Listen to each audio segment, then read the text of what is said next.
What is going on, guys? Welcome back to the channel. Today we are going to be replacing the rod bearings on the E92 M3. Pretty much all the parts showed up. The one thing that we're still waiting on is the oil pan gasket. So of course we cannot put the oil pan back onto the motor until that gasket shows up. I don't know if it's gonna come today. I don't know if it's gonna come in a week. I don't know if it's gonna come in a month. We don't know. It's a mystery. New motor mounts did show up, so that was cool. We have the new BE rod bearings. These just got back in stock. And then we decided to go with the ARP rod bolts as well. That's pretty much all you'll need. Everything that we are using today, I will link down in the description box below. Yesterday, we went through and tore apart the car. We had to pull off the two skid plates, radiator fan, drop the subframe down, and then take off the oil pan. We did inspect one bearing that was just on the cap, not the rod itself, and it seemed to be fine. I'm excited to pull the top bearings out, check those out and see how much wear is on those bearings versus just the caps. I also did not mention in yesterday's video, and I saw a few comments, why are you even doing this? Was the car making noise? Was something going on?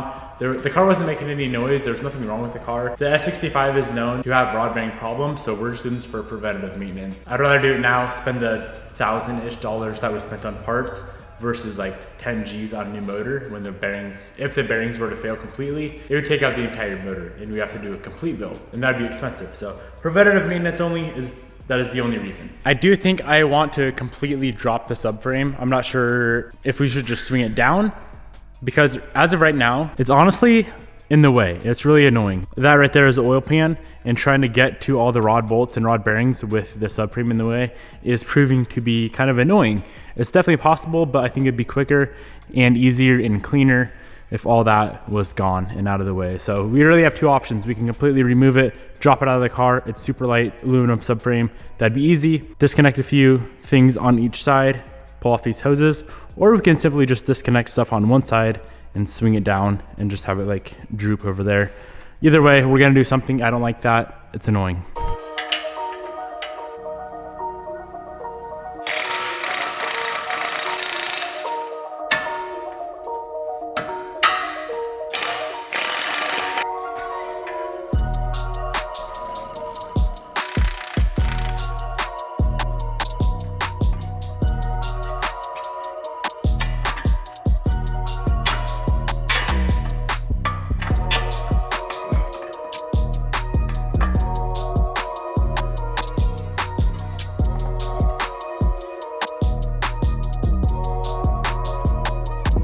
All right, so a few minutes later, this is what we came up with. I just kind of drooped it down because if we pulled everything off, we disconnect all these hoses that run to the steering rack. And that's just like, I feel like it's unnecessary. Bleeding the system would add a few extra minutes. And this right here gives us plenty of space, honestly. Everything is resting on the strut, and I know that seems like a lot, but all this is so freaking light that it's fine. It'll be all right. There's really no tension on any of these hoses. They're all nice and loose.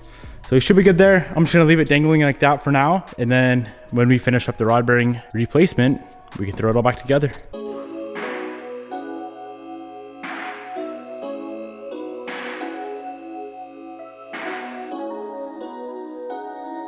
This right here is the reason that we are replacing the motor mounts.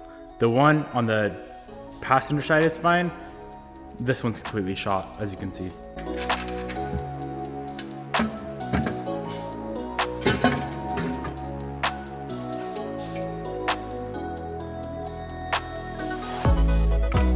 So this right here is cylinder 1. We already pulled the cap off yesterday. I'm gonna pull the cap off again, and then we can pull out the bearing on the rod side, the top side, and see how that looks. These caps have to go back on in the same position, the same exact rod that they came off of.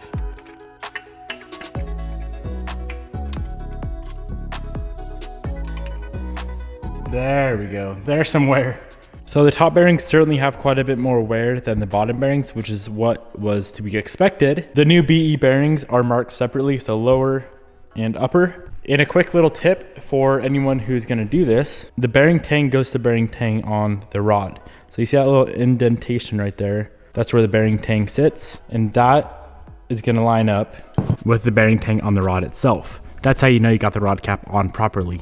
Like I said earlier, make sure the rod cap off of number 1 goes back on number 1. You cannot mix these things up. We're gonna be running through, doing these just one by one, get cylinder 1 done, move on to cylinder 2, rotate the engine, do 3, 4, etc., etc. Everything is gonna be cleaned with brake clean before it goes back together. The rod bolts are gonna use this ARP fastener lube. Make sure you use this. Rod bolts, I believe, go to 50 foot-pounds. Let me double check. Rod bearings go to 50 foot-pounds. Super easy. I believe it's a 3/8 12-point socket that we're gonna be using. As far as assembly lube goes, let's see what we have. Perfect. We're gonna be running Redline assembly lube. I love this stuff, super amazing. Rod bearings do not require any sort of break-in procedure. Break-in is for the rings, so we don't need to do any crazy break-in stuff like we've had to do in the past with full motor builds like on Evos and whatnot. So let's run through, bang these things out. I'm super excited to get this done and drive and beat on it and not ever worry about rod bearings failing again.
One more quick little tip, if you are trying to figure out if you got the right cap onto the right rod, you see those numbers right there, 191, 191. This is the cap and that is the rod.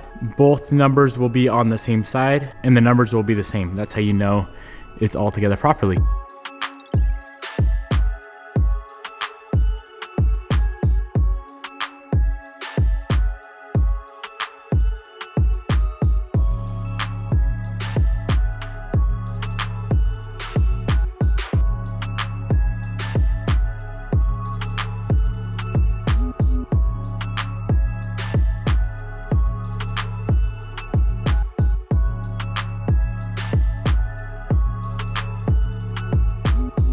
all of the rod bearings are done. Hard part is out of the way. Honestly, it wasn't too bad. There's a few things we got to pull off. There was this pickup, so we got to get the pickup back on. There are 2 O-rings on there. I would highly recommend replacing those. The hardware for the pickup is Loctited, so I would recommend Loctiting that again. There's this little bracket that the pickup bolted to. Those bolts were also Loctited, so I'd recommend doing that. So let's get this stuff cleaned up and get it back on the block.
Everything under the pan is finished up and the pan is ready to go back on. Just got off the phone with the parts store that I ordered the gasket through, and the gasket will not be there until tomorrow morning, which kind of sucks. I was really hoping to get this car just 100% back on the road today, but that is not gonna happen.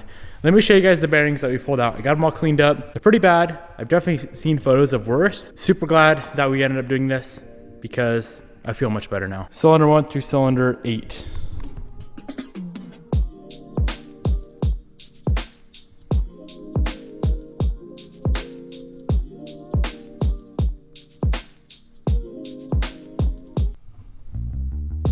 Let's go ahead and get this oil pan cleaned up just so it's all ready to go for when that gasket shows up. And I also want to put the pan back on the motor. I'm not really too comfortable having an open motor like that. Let's get it all cleaned up with some brake cleaner and set it up on there.